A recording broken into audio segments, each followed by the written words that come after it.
வணக்கம். நமக்கு எண்கணி ஞானத்தையும், வேத ஜோதிட ஞானத்தையும், ஆன்மீக ஞானத்தை வழங்கிய அனைத்து குருமார்களுக்கும் நன்றி என்ற அதே வேளையில் இது ஒரு ஜோதிட விளக்க வீடியோ விருப்பம் உள்ளவர்கள் தொடர்ந்து பார்க்கலாம். ஒரு கேள்வி. வணக்கம் ஐயா. If if a baby born we see the what time baby okay God creation. சரி என்ன கேட்குறீங்க அப்படின்னா, செட்டா creation on the moms choice the time. Okay, என்ன கேட்குறீங்கன்னா, ஒரு குழந்தை வந்து இயல்பா பிறக்கிறது கடவுளோட கிரியேஷன் தானே, கடவுளின் படைப்பு தானே.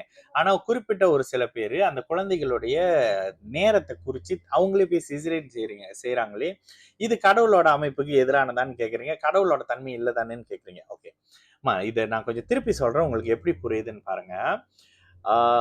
ஒரு கடவுள் ஒரு குழந்தை பிறக்கிற ஜாதகத்தை நிர்ணயம் பண்றாரா, ஒரு ஜோதிடர் ஒரு கடவுள் ஒரு ஜோதிடர் ஒரு குழந்தை பிறக்கிற நேரத்தை தேதியை டிசைட் பண்றாரா அப்படின்னு கேட்டீங்கன்னா, ஏன்னா நான் இதை சொல்லலாம். ஏன்னா சிசரியனுக்காக நானே டேட் குறிச்சு கொடுக்குறேன். குறிச்சு கொடுத்ததும் இல்லாம இந்த நான் டேட் குறிச்சு கொடுத்தக்கூடிய எல்லாத்துக்கிட்டையும் நான் சொல்லியிருக்கக்கூடிய ஒரு வார்த்தை, இந்த குழந்தை நான் குறிச்சு கொடுத்த இந்த டைம்ல பிறந்தா பெத்தவங்க உங்களை விட நான் ரொம்ப திருப்தி அடைவேன் அப்படின்னு இந்த வார்த்தையை நான் அடிக்கடி சொல்வேன். நீங்க என்கிட்ட சிசரியன் வந்தவங்க எல்லாத்துக்கிட்டையும் சொல்லுவேன். ஏன் அப்படின்னு கேட்டீங்கன்னா, அந்த ஜாதகத்துல ஓகே இப்ப நீங்க கேட்ட கேள்விக்கு முதல் சொல்லிடுறேன். முதல்ல இந்த அமைப்பை அப்படி திருப்பி ஒரு விஷயம் சொன்னேனாமா, ஒரு சரியான ஜோதிடர் ஒரு குழந்தை இந்த நேரத்துல பிறந்தா நல்லா இருக்கும் அப்படின்ற டேட்டை குறிச்சு கொடுத்து எல்லாம் செஞ்சாலும் கூட சந்தர்ப்பங்கள் வாய்க்கணும். சந்தர்ப்பங்கள் அமைஞ்சாதான் உங்களால அந்த நேரத்துல போய் குழந்தைய வந்து சீசர் பண்ணி எடுக்க முடியும். இங்க மோஸ்ட்லி எடுக்கிறவங்க எல்லாத்துக்கிட்டையும் நான் சொல்ற விஷயம், இந்த நேரத்துல குழந்தை பிறந்தா உங்களோட நான் சந்தோஷப்படுவேங்க. ஏன்னா இந்த அமைப்புகள்ல குழந்தை பிறந்தா லக்னம் லக்னாதிபதி தசாபுத்தியை அட்ஜஸ்ட் பண்ணி தான் கொடுத்துருப்போம். இந்த அமைப்பு அந்த குழந்தையோட விதியில எழுதப்பட்டதா இருக்குமா? ஓகேங்களா? இந்த விஷயத்த நானும் நிறைய யோசிச்சிருக்கேன். இந்த கேள்வி எனக்கும் வந்திருக்கு. மனுஷங்க கடவுள் அளவுக்கு இதை நிர்ணயம் பண்ண முடியுமானா, அந்த பிறக்கக்கூடிய குழந்தை அதே குறிச்ச நேரத்துல இதுல இன்னொரு விஷயம் சொல்லிடுவேன்.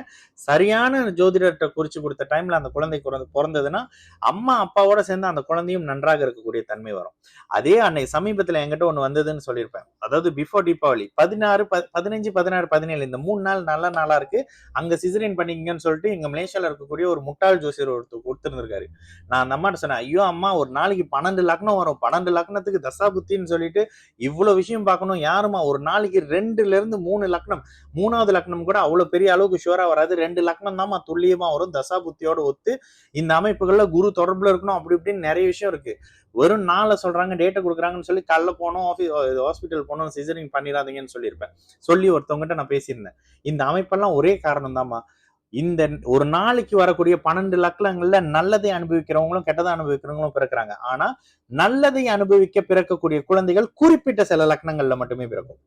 ஒரு குழந்தை நல்லா இருக்குங்க, எடுத்து பாருங்க, லக்னம் லக்னாதிபதி வலுத்து யோக தசை புத்தி நடந்துகிட்டு இருக்கும், அந்த குழந்தை சாதிக்கக்கூடிய குழந்தை இருக்கும். எந்த குழந்தையா இருந்தாலும் எடுத்து பாருங்க, நான் பார்க்காமலே சொல்லுவேன்.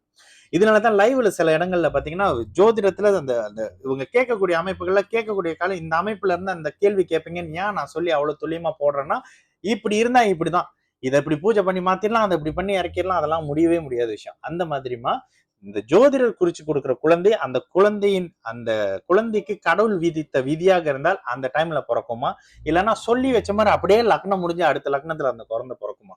சரிங்களா? ஏன்னா நான் சிசரியன் பண்ணி கொடுக்குறேன். அந்த சிசரியன்ல மனப்பூர்வமா நான் சொல்லக்கூடிய ஒரு விஷயம், ரீசன்ட்லி ஒரு சிசரியன் பண்ணி கொடுத்தேன். இந்த குழந்தை இந்த அமைப்புகள்ல மத்திம அமைப்புகள்ல, ஏன்னா இப்ப சமீபத்துல பாத்தீங்கன்னா கோச்சாரம் ராகுவோட சேர்ந்து இந்த பிப்ரவரியில ராகுவோட சேர்ந்து சாரி ராகு சுக்கிரனோட சேர்ந்து குருவின் வீட்டுல இருக்காரு. நான் ஒரு குழந்தைக்கு ஒரு பாய்க்கு இந்த ராகு தசையை மத்திம வயதுல வர்ற மாதிரி பண்ணி கொடுத்துருக்கேன். தயவு செய்து இந்த டைம்ல எடுத்துருங்க, குழந்தைய சீசர் பண்ணிருங்க. ஏன்னா இந்த குழந்தை நல்லா இருக்க போறவரு. இந்த ராகு தசை அவருக்கு 20 வயதுல இருந்து 39 வயசு வரைக்கும் சகலத்தையும் கொடுக்கும் அப்படின்னு சொல்லியிருந்தேன். ஓகேங்களா? அதை சொல்லும் போது இன்னொரு விஷயம் சேர்த்து சொன்னேன். எதெல்லாம் எனக்கு என் வாழ்க்கையில கிடைக்கலையோ அதெல்லாம் அந்த குழந்தைக்கு கிடைக்கிற மாதிரியான டைம் கொடுத்துருக்கேன் பிரதர். தயவு செய்து இந்த டைமை பிக் பண்ணுங்க அப்படின்னு சொல்லி ஒரு 3 நாள்ல 3 டைம் கொடுத்துருந்தேன். இப்படிதான் நான் சிசரியன் கொடுக்குறேங்க. சரிங்களா? நிறைய மனசாட்சி படிதான் விஷயம் பண்ணிக்கிட்டு இருக்கேன். நல்லது நடக்கும். எல்லோரும் நல்லா இருப்போம். வணக்கம்.